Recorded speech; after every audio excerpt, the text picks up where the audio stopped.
Hey everyone, and welcome to episode 14 of The Skull Mug.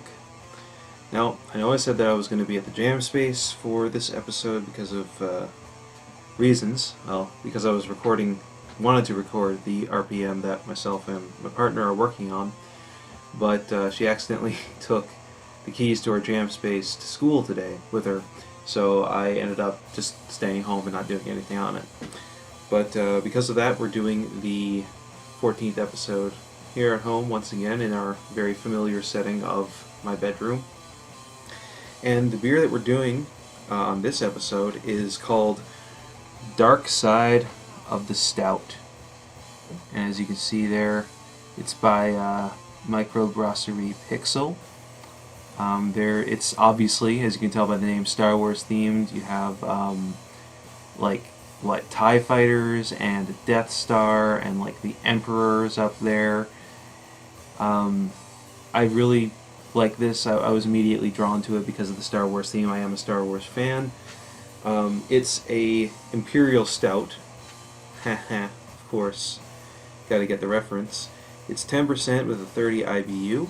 And on the back it says, "In a galaxy far, far away reigns a stout, strong and bold. Sometimes it is good to be on the dark side of the stout." It's recommended to be served at 10 degrees Celsius, and one of my favorite things about this is that on the back, where it says pairings, I don't know how well you can see that, but it's got like a blaster, like Han Solo's blaster, the training droid from A New Hope, and Anakin Skywalker's lightsaber. I think that that's really cute. And the cool thing about this brewery, Microbrasserie Pixel, is that they do a whole host of different nerdy beers. Like they have one that's Terminator themed that I'm going to do on an episode later on. They have a Simpsons themed one. Just all kinds of cool beers with awesome pixel art on the can that's inspired by pop culture. And the reason why I chose this beer for today is because I wanted to talk about recent events involving Gina Caraldo and her firing from Star Wars, from The Mandalorian. So, give me a second while I pour this. This looks fucking dark as hell. Like, I don't know how well you can see that on the camera, but it's like literally brown, like dark brown. It looks like I'm pouring liquid chocolate. That's what it looks like. This is gonna be one hell of a taste.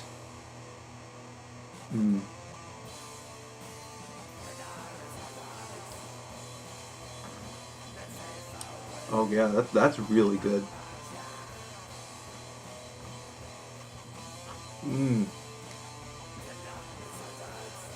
So dark and chocolatey. There's a bit of a coffee taste in there too. Although the coffee is like subtler, it's definitely it just tastes like sweet dark chocolate, you know? And I really like that. I am a huge fan of stouts. You know, I used to think that IPAs were my favorite beers, but I've since moved on to stouts. I actually think stouts, I like those more nowadays, and I never expected that to happen because I was always such a huge fan of IPAs. Stouts are good. So, So, about today's topic, Gina Caraldo. If you don't live under a rock, you've probably heard that the Mandalorian, I don't want to say star, but one of the main actors in the series, Gina Caraldo, she played a character called Cara Dune, who I quite liked. You know, I thought she was a great character. She played this kind of like sort of tough guy, like strong but silent type. You know, she's Caraldo herself is like a former MMA fighter, so she's got quite a bit of muscle, and she's just like really hefty and kind of like a brute. And in the show, she's shown as kind of like a character who's really good at both hand-to-hand combat in terms of like wrestling. There's this one scene where she's fighting a guy who is the same species as Darth Maul. I forget the name of the species now. I forget the name of their race. It begins with a D. I can't quite remember it. But anyway, she's in like a physical fight with this guy, and she kicks his ass. And there's plenty of other scenes that show her being like very competent with the blaster and in hand-to-hand combat. And then at the end of season 1, there's a scene where she's just wielding like a huge fucking like what would you call it? Like I guess like a big machine gun, like a machine blaster. You know, it's like one of those Gatling guns where you just like dot, dot, dot, dot, dot, dot, dot, dot, dot, like that. And she's very much like the tank of the squad that is the main characters in the final episode of season 1. And she recently got let go by Disney for basically being a conservative. And I realize that that's kind of like a loaded thing to say, but there is a big hullabaloo happening on the internet right now in terms of discourse as to why she got fired. And people are saying, well, you know, she deserved to get fired because she has some pretty heinous beliefs, or she's said, you know, X number of horrible things online. Then you have other people who are saying, well, no, she just got fired because she's a conservative. Now, here's the problem with that, is that the things that Gina Caraldo said are, yes, very heinous. But you also have to admit that the things that she said are essentially mainstream conservative viewpoints and talking points in 2021. Like, one of her tweets was basically like comparing. Actually, no, it wasn't on Twitter. It was on TikTok. But regardless, it was her basically comparing what happened to the Jews to what's happening to conservatives right now. Which, like, if you have a brain in your head, you know that that's ridiculous. That is completely asinine. Like, people think that just because conservatives will say something stupid or heinous or harmful about a group of people and then lose their job because of it, that's equal to what happened to the Jews prior to the Holocaust or during the Holocaust, you know, when they were like getting their businesses shut down or being run out of town or being murdered on site, being loaded into trains and carted off to working camps, to concentration camps. Like, that's like, conservatives in 2021 are not being herded into trains and then driven to a concentration camp so that they can be gassed just because of their ethnicity or their religious beliefs. Like, that's not what's happening. What's happening is that people are acknowledging that conservative viewpoints are genuinely harmful to certain marginalized groups in our society, and the corporations that employ these people who have those viewpoints recognize that having somebody around or working for them who is in the public spotlight that has a viewpoint like that is incredibly toxic and harmful to their brand, and they want nothing to do with it, so they get rid of that person. They jettison that person from being within their ranks so that they can maintain a squeaky clean public image. That is what's happening here. It is not it is not even close to being equatable to what happened to the Holocaust.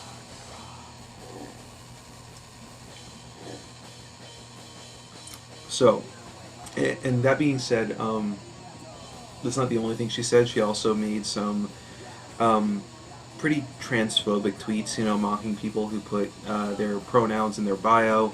And she basically mocked them by putting beep boop or something to that nature in her bio. You know, it was like in brackets, like beep slash boop, making fun of like the brackets he slash her, she slash, he slash him, she slash her, and they slash them.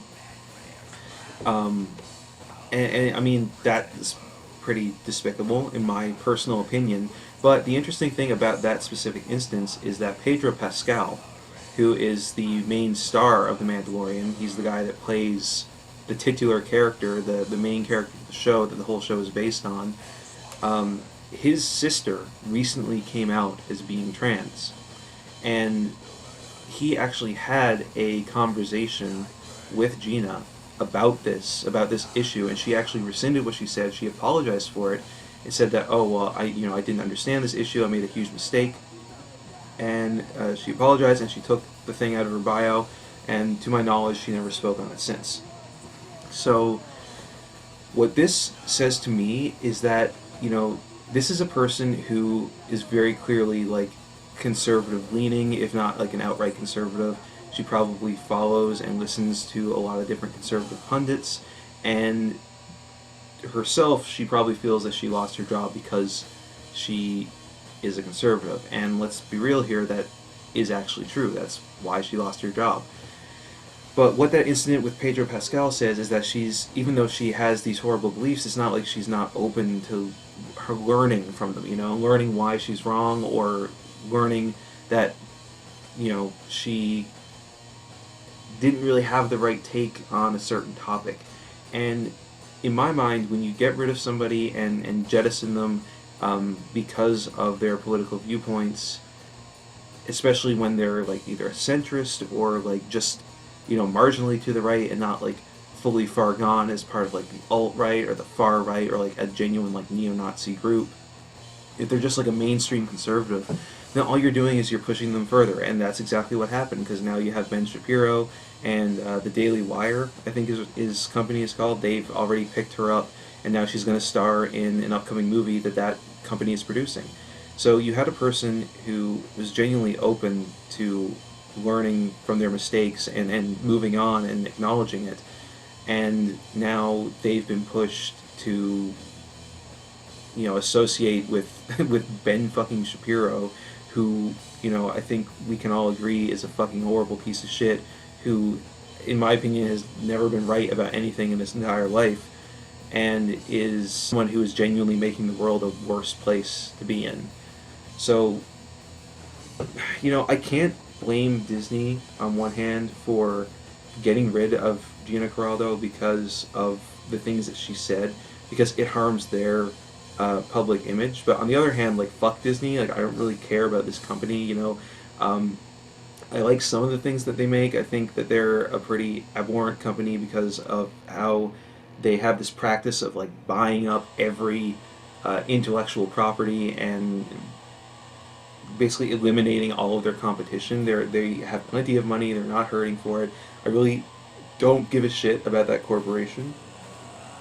But my main problem with this is like, the more that we attack these people who are just like centrists or even just like marginally to the right, or people who are just like mainstream conservatives, the more that we're making this narrative of how these people are our enemy. And like, to some degree, like, yeah, I understand that, like, they are an enemy in a way, but like, we don't want to further marginalize them from us. We want to try and show these people the error of their ways and bring them back to our side. And we don't do that by firing them and basically reinforcing in their heads the beliefs that they already have. I don't think that that's really the right course of action to pursue. So I'm kind of two minds of this issue. Like, on one hand, I think that it's reasonable that she got fired, because like, I can't really blame the company for doing it. But on the other hand, I just see it as another symptom of the further polarization of political sides that we're seeing right now in 2021, and is only going to get worse as time goes by. Like, I guarantee you 5-10 years down the road, you think it's bad right now, it's only going to get worse, because that's just the trajectory that we're on, and I don't see anything changing it. There's really no evidence that trajectory is not going to occur or continue to occur. It really seems like it's just going to keep going this way until things come to a head, and personally, I'm a little bit scared of what that head is going to be. So I know that this is a heavy subject for a lot of people. I just want to put it out there right now that I identify as a leftist.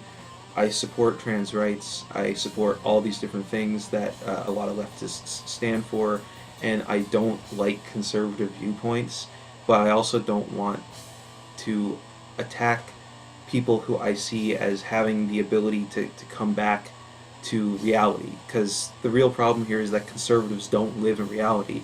They've been propagandized to by this massive government-funded conservative media apparatus that just feeds them propaganda saying that people like Joe Biden are communists or Justin Trudeau are communists. And I've seen it happen to people who are incredibly close to me, and it's a terrifying thing to witness. So that's really what the problem is here, and I don't know how to stop it.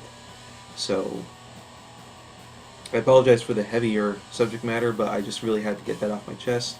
Once again, the beer that I'm drinking today in this episode is Dark Side of the Stout by Pixel, Microbrasserie Pixel.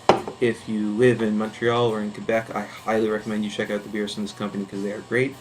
Hope you enjoyed watching this episode, and I will see you in the next one. Peace out.